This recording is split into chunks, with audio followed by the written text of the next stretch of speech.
Hello everyone, welcome to the fifth Python session where we will learn classes and objects in this tutorial. Classes are basically a blueprint or a template for the object or kind of data structure where you can save a different type of data and methods also. While object is a specific instance of a class containing real data and ability to perform actions defined by the class. So here, if you see, we have a class named dog. It has two attributes. One is the name and another one is what breed of the dog is. And there are one method bark. Okay, in the bark, we have done some small print over here. Print name and says who. So whenever we call this class with the class instance with the bark method, it will print this statement. This is called as a constructor. If you have learned object-oriented programming in C++, then you know that what constructor does. Basically, it initializes the variables or the instance variables.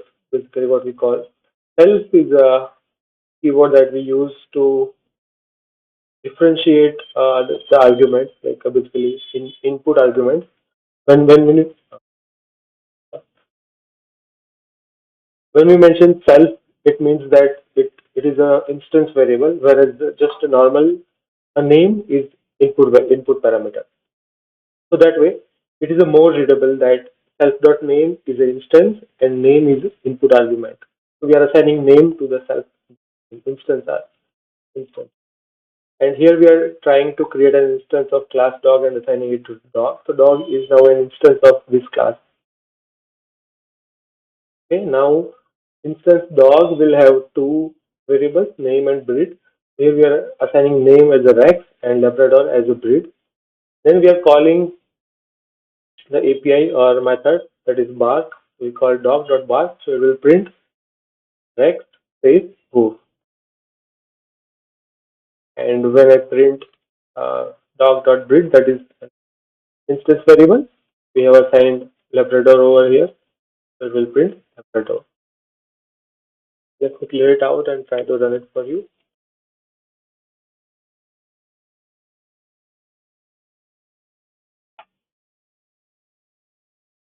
There is one more internal method that's called as render init. Render init is a constructor, and there is render dict also. If I print render dict, this two underscore is called as render dict.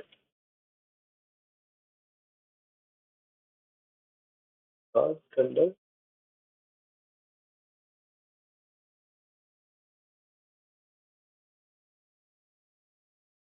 This will give me what are all instance variables. Basically, it will print all the variables of the class.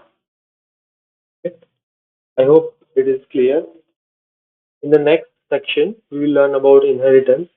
Inheritance is about inheriting the variables and methods of the previous class which is here concept is the same like parent child class. So in this example, you see that animal is a parent class and cat and dog are two child classes. Okay? So now animal class has a instance variable is name and it has a method speak. So animal has the name and animal can speak also. Now here you see there is a race. So this is a exception. We will learn about that separately, but here it says that not implemented. So we are animal is not implemented. Animal class has not implemented method pick, whereas each child class needs to implement method pick over here. So we will delete. Here what we are doing, we are creating an animal with the list of two classes. One is two instances basically. One is a cat, another one is a dog, and we are assigning a name Whiskers and Rex, and we are printing in a loop that what they speak. Okay?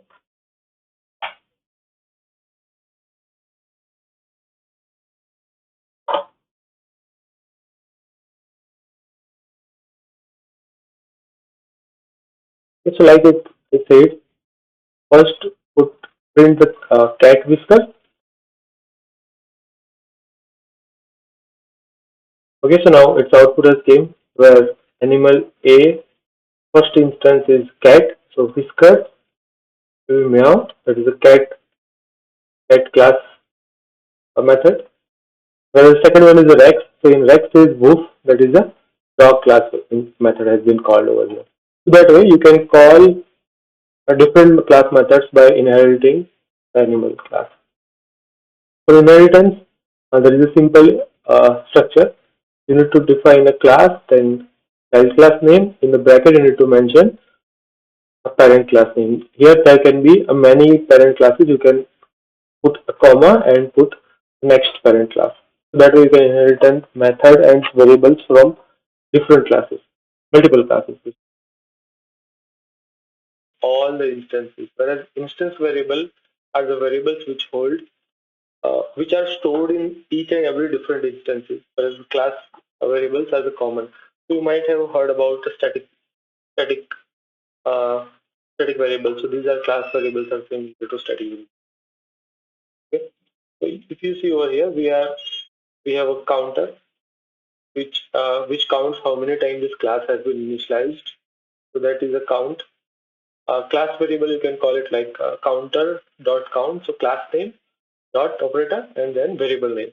Whereas for the instance variable, you need to call it like self dot id. So self is an instance for it.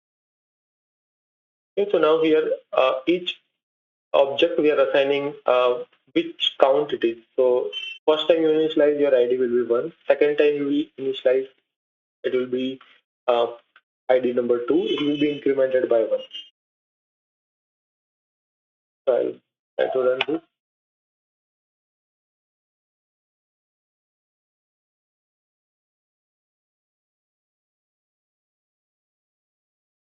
Okay. Total 3 times we executed, so total counter is 3, and we are printing an id for C, that is 3. Let me try to print an id for A as well. If you see, our id has changed to 1. That way you can try it out multiple things with the inheritance, class variables, and instance variables.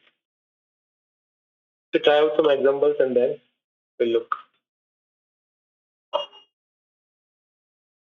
Now let's take an example of a class methods or an operators.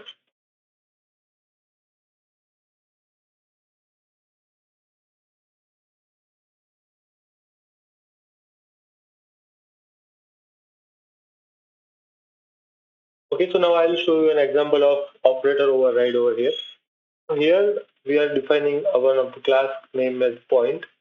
It will have 2 coordinates x and y that we are assigning in the constructor itself. Then we are overriding 2 things. One is a string. So whenever you try to use that instance as a string, you will be getting a print like your string will be formatted in this manner. Have point x and y, and then we are overriding one more method, one more operator, that is add. The point, whenever you try to add a 2 instance of class point, then x will be added and y component will be added, and you will get a summation of both as an output of new class variable, class instance. Okay. So here we have p1 point 1 comma 2. Here you have point 2 point as x as y, x as 3, and y as 4. So now when you do summation of it, p1 plus p2, p1 is self, is considered as a self. So self dot x, self dot y is p1 values. Other dot x and other dot y are p2 values. Those both sum has been happened for x and y, and that way you will get 1 plus 3 4 and 6.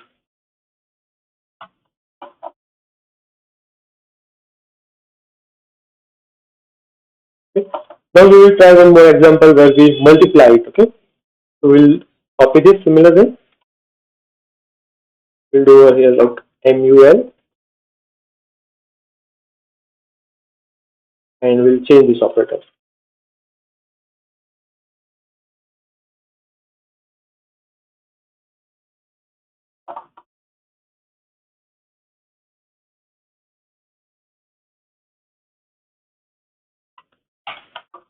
Now if you see 1 into 3 is 3, 4 into 2 is 8. So that way you can override multiplication also.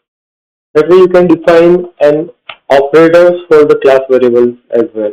To try with the exponential and division or modulo, and let me know in the comment.